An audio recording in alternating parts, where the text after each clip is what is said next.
Shalom, shalom. I want to start off, of course, giving all honor, glory, infinite praise, and worship to Yahweh, Ba'ashem, Yahushai, Ba'ashem, Racha, HaKodash. Double honors to our apostles and our elders, a great millstone, who rule well, who teach well, and sound doctrine to this very day. Strong shalom to the hopeful elect, and the rest of the large multitude of men, women, and children, that the Lord will have mercy on these last days, these perilous times, meaning dangerous times. You know, the title of this lesson is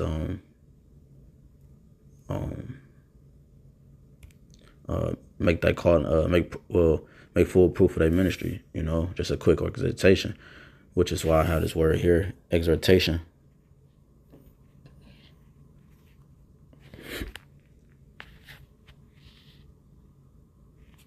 See if it'll play. All right, so it's not gonna play. So quick exhortation. It says, Shalom Amak Yahbashim Yahushua Bashum Kakadash Brakatah. Now, the word exhortation, address or communication, emphatically urging someone to do something. All right, so this is just a quick exhortation. All right, so make full proof of thy ministry, 2 Timothy 4. And it's not us, you know. We're telling you do something. Why? Because we're the mouths. We're the voice of the Lord, you know. Same thing the prophets did when they during Adam and Eve time, you know, was moving and maneuvering, you know, through the cool of the day. Same thing we're doing now, commanded by the Father, man. You know, Shalom Amakim, Yahbashim Yahushua Bashum Chakadash Brakathon. It says first 2 Timothy 4 and 5. It says, but watch thou in all things, endure afflictions, do the work of an evangelist. All right, make full proof of thy ministry. Now, let's get that word evangelist. Let's just type it in. Let's type it in here and see what comes up on Google. All right, I know what it means, but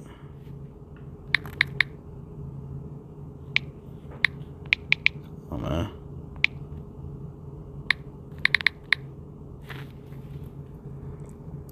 Evangelist. A person who seeks to convert others to the Christian faith, especially by public preaching. You see, so it says that, highlight that word, especially by public preaching. All right, so we're supposed to be doing this work as an evangelist. It says, but watch thou in all things, endure afflictions through the working of evangelists, make full proof of thy ministry. So this is how we prove ourselves. You know, one of the ways we prove ourselves is going out there and doing the work of an evangelist, because we know that the scriptures say without, you know, we got to have faith in this thing.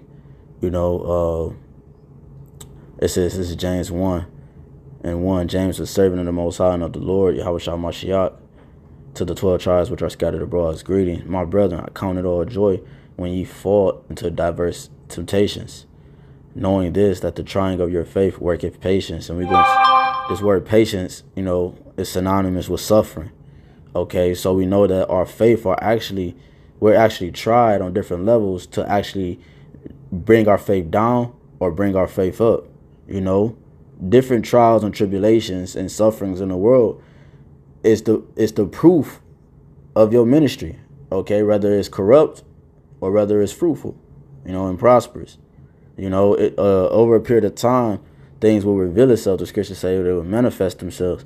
It says, knowing this, that the trying of your faith worketh patience, but let patience have her perfect work, that ye may be perfect and entire and wanting nothing.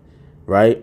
So, in order to do these things that the Lord is requiring of us, we have to have the faith, because the faith is how we're going to be able to establish our works. You know. And it's going to be like, because if you got faith in something, if you start a new business, you got faith in it's going to flourish in 2 month plan that you had set up for when you started it to reach a certain goal. You're going to constantly work. You're going to constantly put in things that nobody else is doing. Stand up to 3 o'clock in the morning when you got to get back up at 7 just for that thing to be executed in a timely fashion. You know, that's having faith. You know, it says James 2 and 14, would doeth it profit, my brethren, though a man say he have faith and have not works, can faith save him? You see?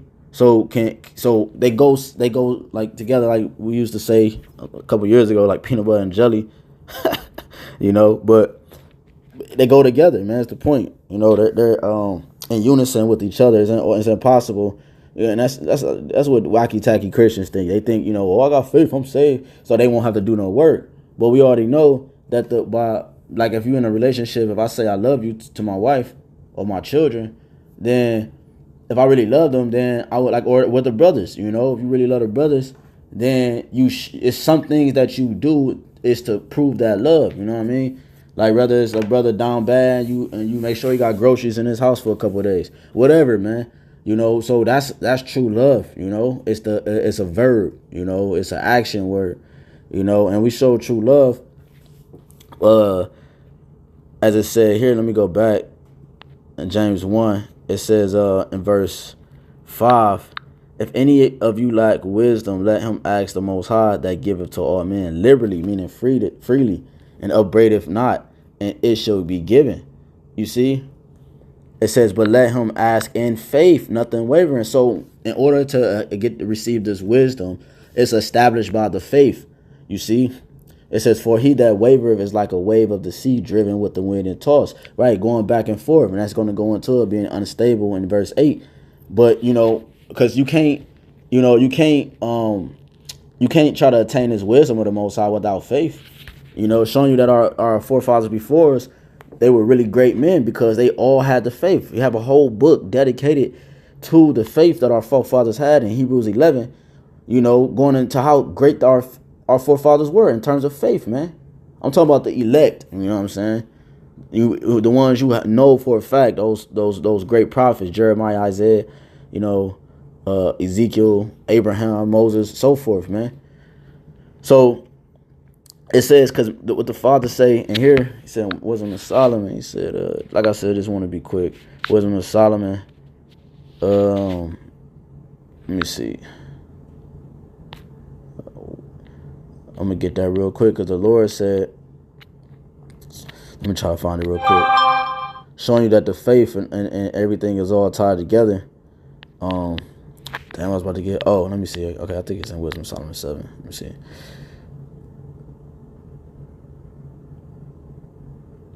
Wisdom of Solomon 7:28. I was right in the first place.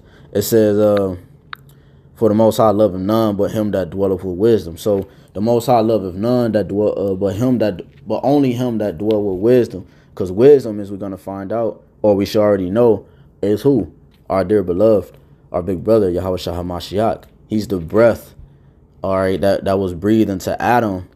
When you go into Genesis chapter 2 and verse 7, it says, in the Most High, Yahweh Shem Shah, for a man of the dust of the ground, and breathed into his nostrils the breath of life, and man became a living soul. So man became a living soul. You go into that word breath, right? It should be neshama, yeah, Khan, neshama. Strong's H 5397. Neshama. Neshama, right? Which is the breath, the spirit, you know? The spirit. So he breathed into him what? Knowledge, wisdom, understanding. That's why it says what it says right here from Wisdom Solomon 7, verse 22 down to 27, you know? So we receive this wisdom by the belief in his son. See, it was always about Yahweh Shai, man. You know? It was always about Yahweh Shai. So in order to have true fruit, you know what I'm saying? Like it says in Sirach, what was that, 34? Let me see. It says, Sirach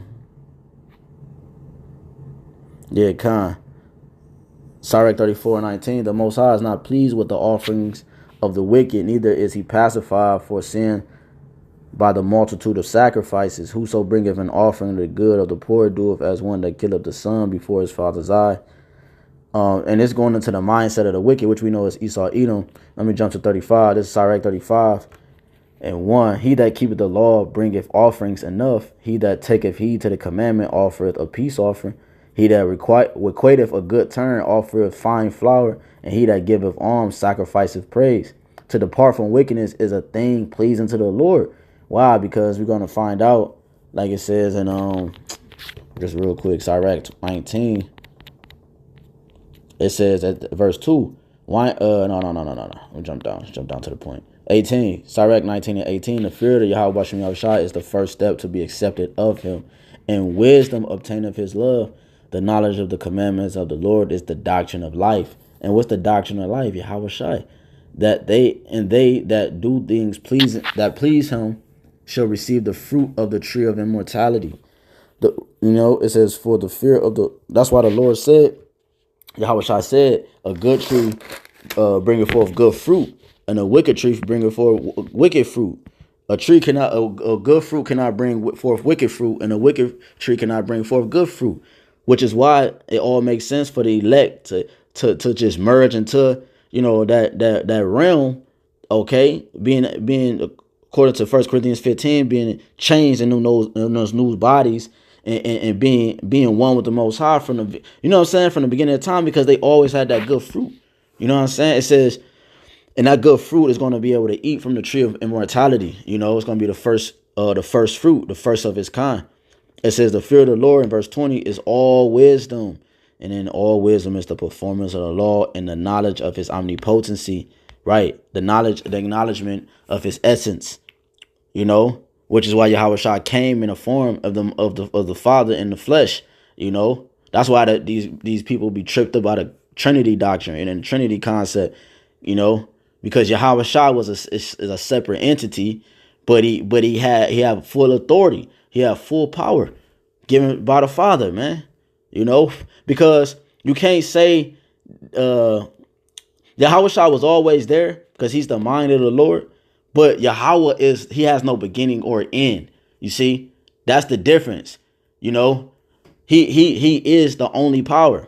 But we worship Yahweh Shai because he's the firstborn. Okay, he's the only begotten. That's what that's going into. The firstborn, the one that received the blessings and so forth. Yahweh Shai is the one that created all things. You know what I'm saying? He's the mindset of the Lord. That's why it says in Proverbs 8, it says that before anything was, I was with you. I was on the right hand under your throne. So the Lord don't love anyone besides those that dwell in him, in Yahweh Shai, because when you dwell in Yahweh Shai, you dwell in the Father. You see, because they're one, because they're connected. Just like the elect. That's why he said they have the same mind. They have the same mind. But when you go back to Sirach 35, it says 3, to depart from wickedness is a thing pleasing to the Lord, and to forsake unrighteousness is appropriation. It says, thou shalt not appear empty before the Lord. So you got brothers that's doing his work, but don't, don't, the scriptures say, remember thy first love. And the first love is the scriptures. The scriptures are looked at as a woman. And it says we ravish her, meaning we take hold onto this word, and we don't let it go, man. Okay? We eat the whole roll. We're embedded in this, man. And you got Akim, that have this image of that, but it's really not backing it up with the works, because they really ultimately lack faith. You know what I'm saying? They really don't, either they lack faith or they really don't really understand what they're truly involved with. You understand what I'm saying?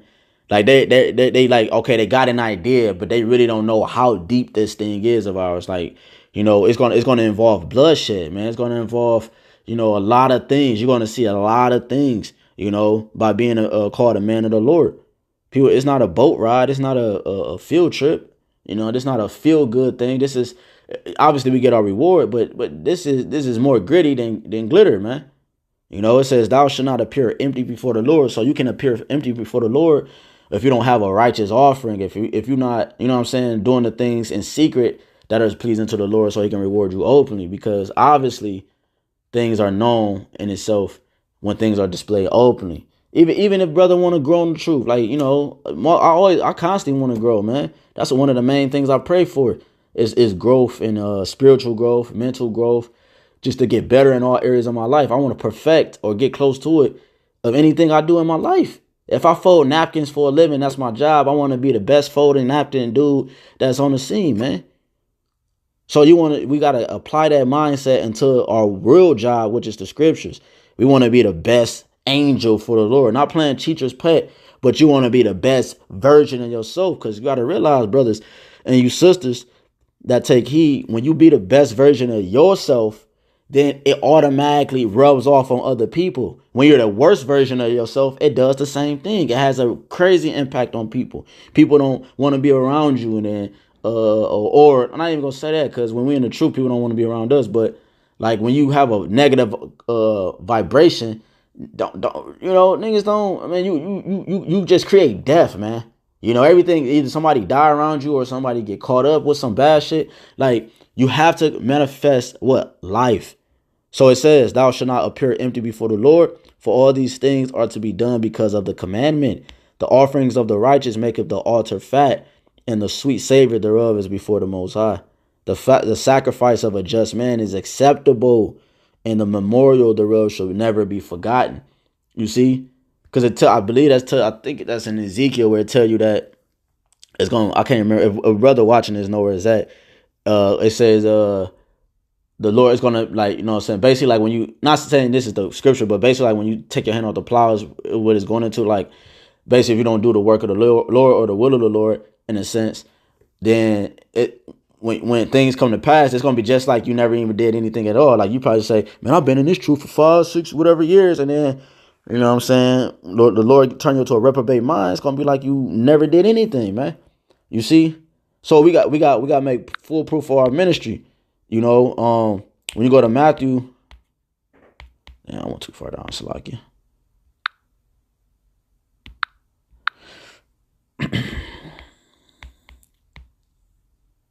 This says,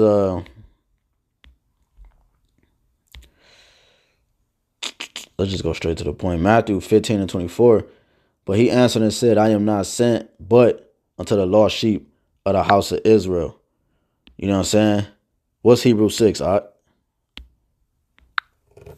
He said, I'm not sent to the lost sheep of the house of Israel. And then it's like it. This is Matthew 22:9. Go ye therefore into the highways, and as many as ye shall find, bid to the marriage. You see, and that's what we're commanded to do. We're commanded to what? Go into the highways and bid them into this marriage. Saying good and bad. Okay, and the Lord is going to allow the judgment to play out accordingly, according to prophecy. According to the things that the Lord has set up from the beginning. It says, so those servants went out into the highways and gathered together all as many as they found, both bad and good, and the wedding was furnished with guests. And when the king came in to see the guests, he saw there was a man which had not on a wedding garment, ashamed, naked, being in sin. That's what that's going into. And he said unto him, friend, how comest thou in hither, not having a wedding garment? Right, the whole time you didn't have on your garment that was spotless and blameless, man.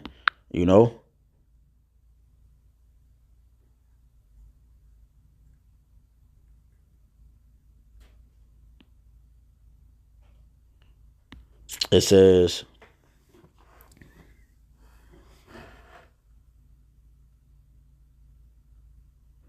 it's lucky. I'm trying to see what the bro posting.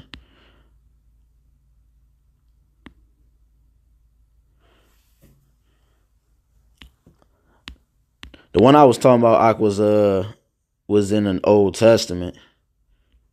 But what did it say? Hebrews 6. For it is impossible for those who were once enlightened, have tasted of the heavenly gift, and were made partakers of the Holy Spirit, and have tasted the good word of the Most High and the powers of the world to come, if they shall fall away, to renew them again unto repentance, seeing they crucify to themselves the sinner.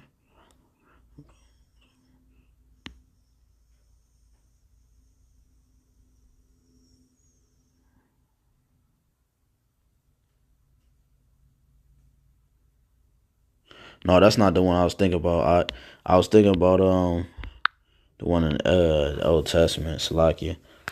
But yeah, we gotta make sure we have our wedding garment on, man. How Jake, you can't be forgetting your remember, Akim, how you do one thing is how you do everything. You got camp and you forget your garment at home, man. Why is brothers forgetting their garments, or even if you had to take care of some business and you was on across the town and stuff happens. But you should know that you about to go to camp. You know what I'm saying? You got to think ahead. Oh damn, what if this shit take long, or what if it's an accident on the freeway and I can't go back home to get my garment? Now you know what I'm saying. So you got to be able to think like that and always be prepared for the battle.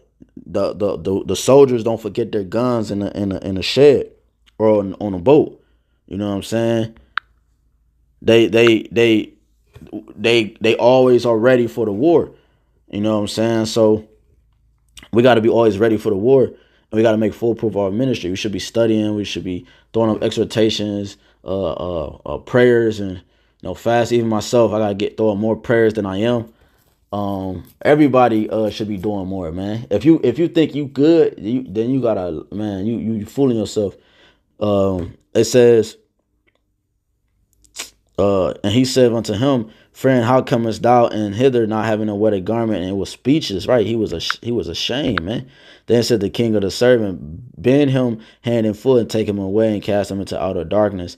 Therefore, there shall be weeping and gnashing of teeth, for many are called. Why? But few are chosen. Why? To fulfill prophecy. What it say?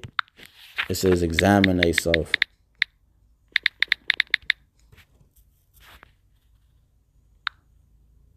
This is Sirach 18 and 20. Before judgment, examine thyself, and in the day of visitation thou shalt find mercy. You see, we should always be examining ourselves, man. Always making sure that we are doing what we need to do. 1 Corinthians, like I was just flowing in the spirit on this, but this 1 Corinthians, and let me get straight to the point. He said, it's like it. Bear with me. This 1 Corinthians, and 31. I protest by your rejoicing, which I have in Hamashiach Yahushua, our Lord, our anointed. I die daily. So when we die daily, meaning we self-examine ourselves. Damn, damn, did I offend that brother? You know what I'm saying? Damn, did I, whatever. Like, you gotta have confidence and be humble enough to admit when you're wrong. All these things are making full proof of your ministry, man. What I was about to get in here. It's like it. Oh, I die daily. Let's see what they got.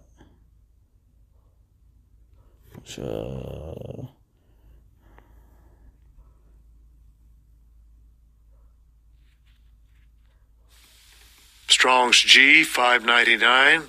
Apothnesco.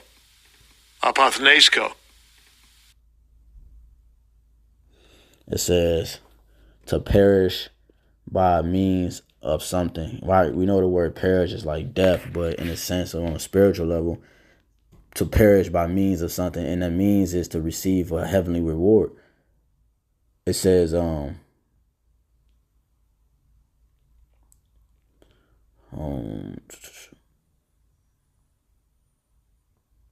let's see what the root words say, because they're taking it literal. Yeah, separation. Strong's G 575. Apa. Right, apa, which is of separation. You see? So we're separating ourselves from the world. Like, because a lot of times we had a lot of habits that we bring into the truth, and sometimes it'd be hard to break them because we are in the truth now. It says, of any kind of separation of one thing from another by which the union or fellowship of the two is destroyed, of a state of separation that is of distance, physical, of a distance of place, temporal, of a distance of time or origin. So it says, I protest by your rejoicing, which I have in Hamashiach Yahushua, our Lord. I die daily, meaning I separate from this life. I separate myself from jumping down to 33, be not deceived. Evil communications corrupt good manners. You see, so I separate myself as we brothers in the truth should be doing, separating ourselves from folly. Too much folly can overtake you. You know, too much of it it could destroy you. Literally, this was why we in this state. Jake subdued themselves in too much folly, man. He said, it's like thinking of one more. So we gotta make full proof of our ministry. Damn, man, all this shit I don't want to read. Make full proof of our ministry, and we gotta go out there in the highways and hedges and bid them into the marriage, because the Lord is coming back. Like whether you want to believe it, like it or not, man. And it's too much for these people of the world. Shit, let alone Jake. Jake be bugged out when they hear this kind of information. Let me see one more preset down.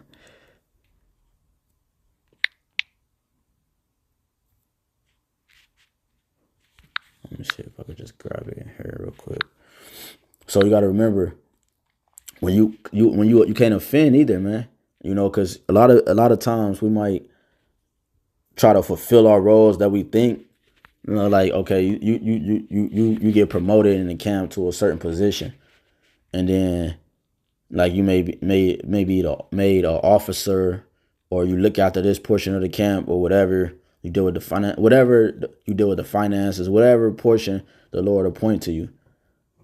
And now it's like you're trying to fulfill that portion, and now you overstepping it. Like, bro, hey, where your arms at? You know what I'm saying? Jake gotta make sure that they're staying balanced. You know what I'm saying? False balance is an abomination to the Lord.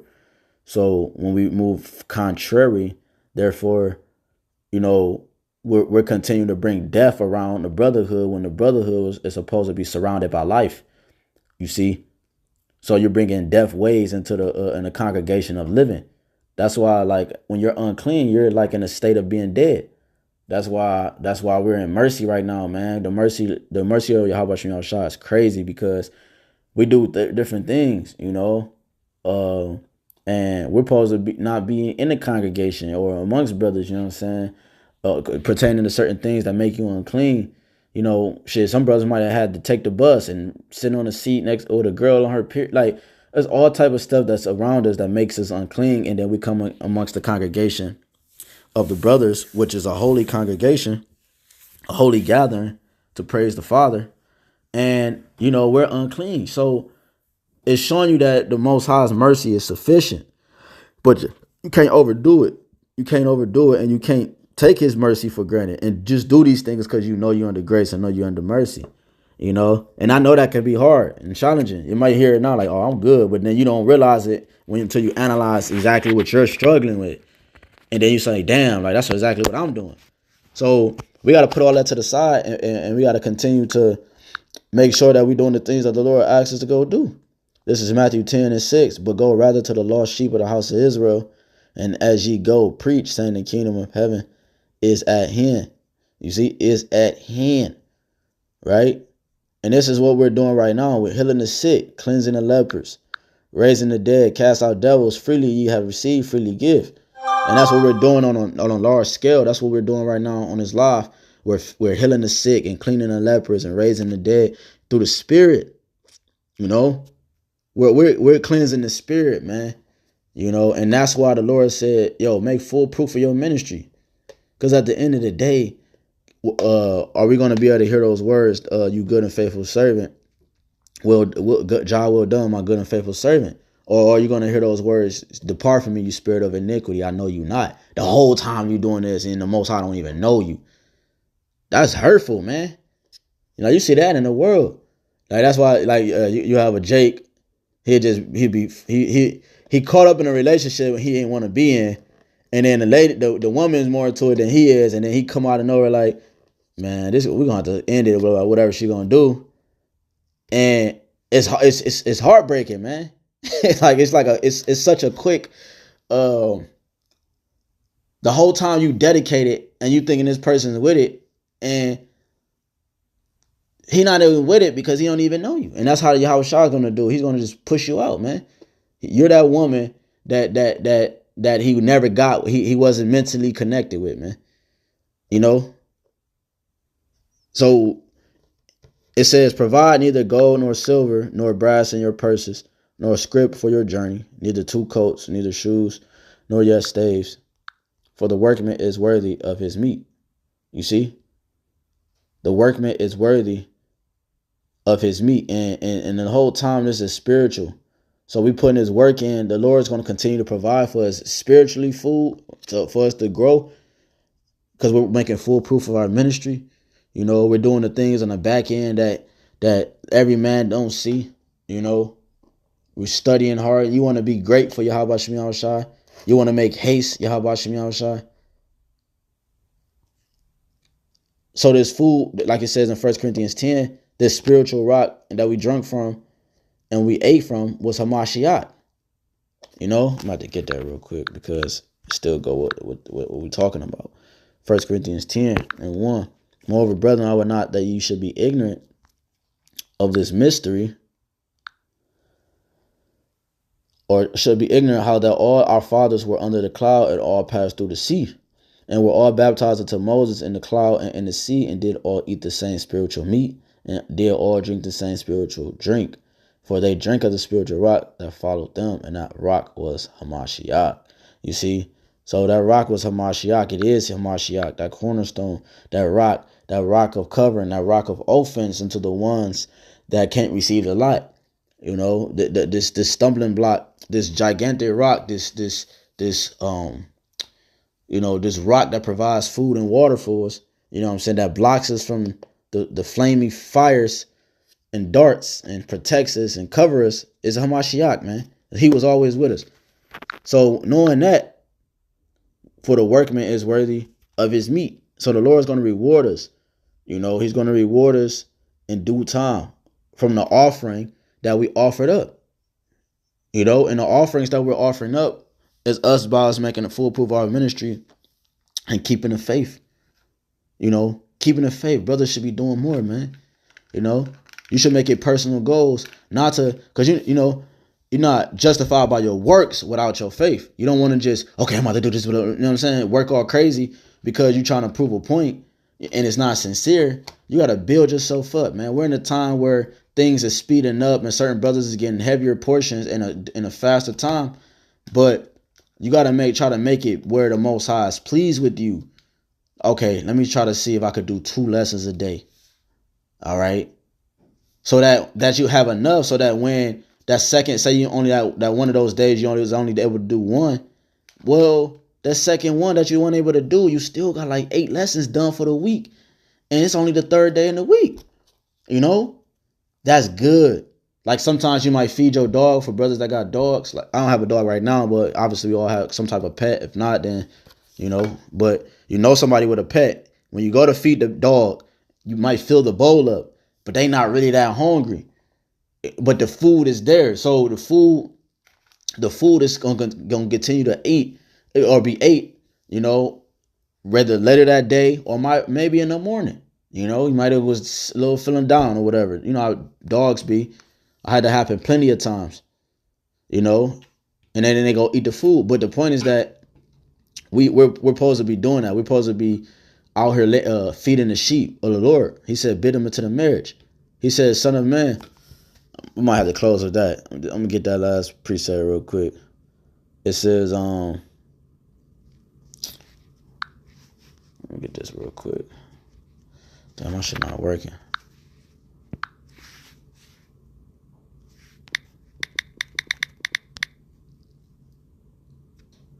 All right, so he said, this is St. John.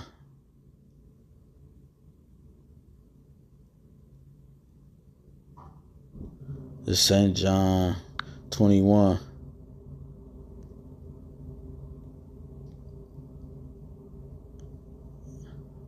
$15. So when they had, let me go down a little bit. So when they had dined, Yahushua said to Simon Peter, Simon, son of Jonas, lovest thou me more than these? He said unto him, yeah, Lord, thou knowest that I love thee. He said unto him, feed my lambs. He said to him again the 2nd time, Simon, son of Jonas, lovest thou me? He said unto him, yeah, Lord, thou knowest that I love thee. He said unto him, feed my sheep. He said unto him the third time, Simon, son of Jonas, lovest thou me? Peter was grieved because he said unto him the third time, lovest thou me? And he said unto him, Lord, thou knowest all things. Thou knowest that I love thee. Yahweh said unto him, feed my sheep. So, and when you read the prophecies and you see this and you see the same things over and over, that's the Lord repeating himself, just like he did here, and telling you the same damn thing is to go feed his sheep. That's all he care about, is to feed his lambs. You know why he cares so much?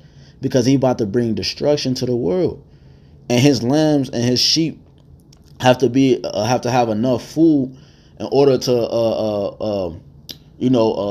a knowledge and wisdom. That food being knowledge and wisdom enough to maneuver through the last days and the times we're living in, man. You know, they have to be able to move a certain way and maneuver a certain way so that they can feed other sheep, and so that they can feed, and maneuver through society according to the will of the Lord.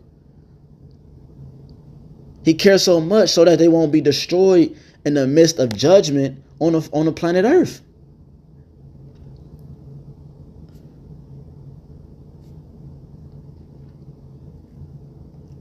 So, and also this is symbolic too, going with how he denied the Lord 3 times, man.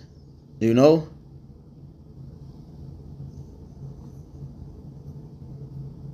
I was gonna read that. It says, let me just keep reading. It says, verily, verily, and then we could close out. Verily, verily, I say unto thee, when thou wast young, thou guardest thyself and walkest whither thou wouldest. But when thou shalt be old, thou shalt stretch forth thy hands, and another shall guard thee and carry thee whither thou wouldest not. It says, this spake he, signifying by what death he should glorify the Most High. And when he had spoken this, he said unto him, follow me. It says, then Peter turned about, verse 20, seeth the disciple whom Yahushua loved following, which is John, which also leaned on his breast at supper. And he said, Lord, which is he that betrayed thee? Peter said, seeing him, said to Yahushua, Lord, and what shall this man do? It says, Yahushua said unto him, if I will that he tarry till I come, what is that to thee? Follow thou me. Then went this saying abroad among the brethren, that disciple should not die.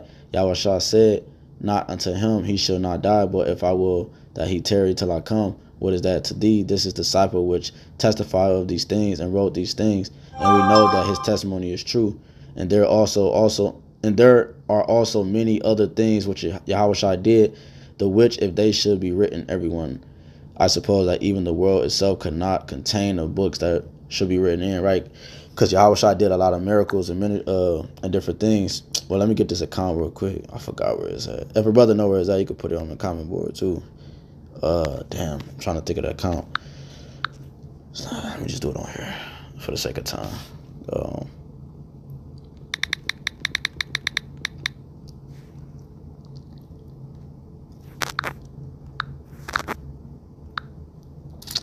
This is St. Matthew 26. It says 31. Then said Yahushua unto them, all ye shall be offended because of me this night.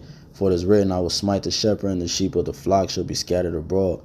But after I am risen again, I will go before you into Galilee. Peter answered and said unto him, though all men should be offended because of thee, yet will I never be offended. Right? So it says, Yahushua said unto him, verily I say unto thee, that this night before the cock crow, thou shalt deny me thrice.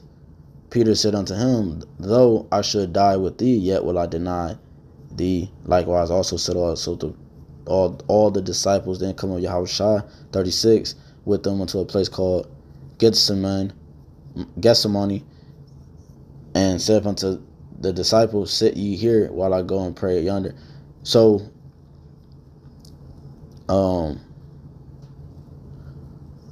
like he said, man, Peter denied him three times, which is why he did what he did or said in Matthew 10. You know, not Matthew 10. What we just said? It's like it. It's like it got all these tabs up and shit.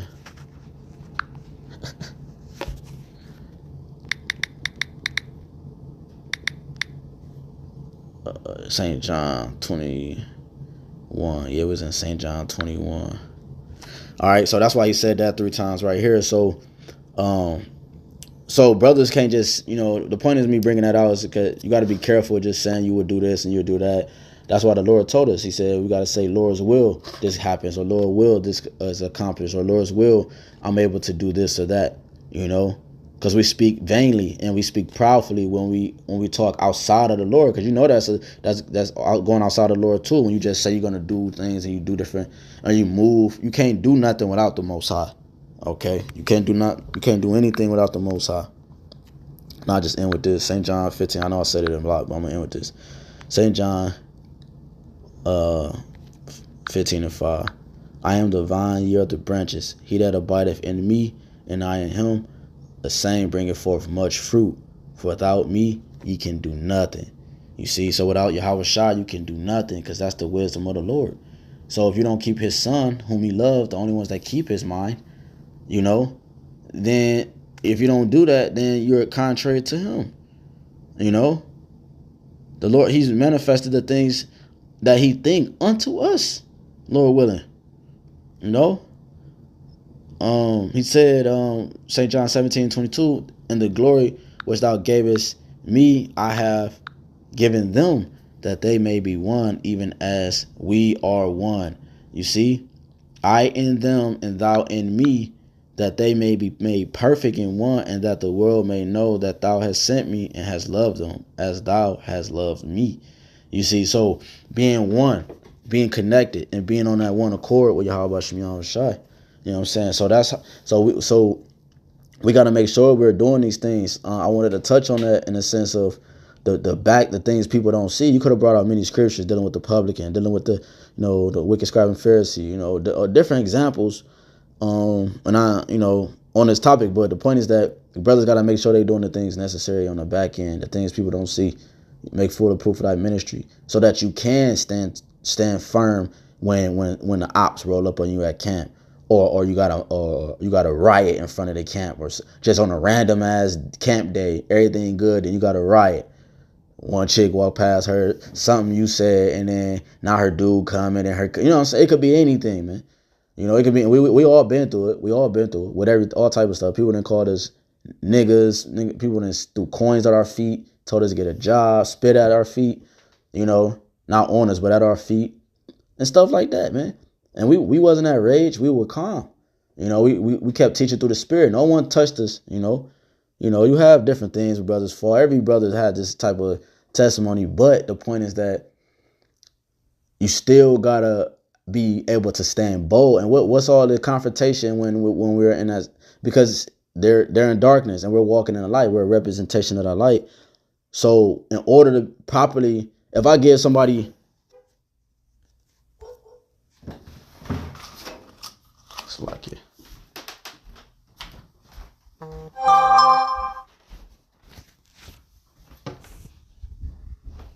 Hold on. If I give somebody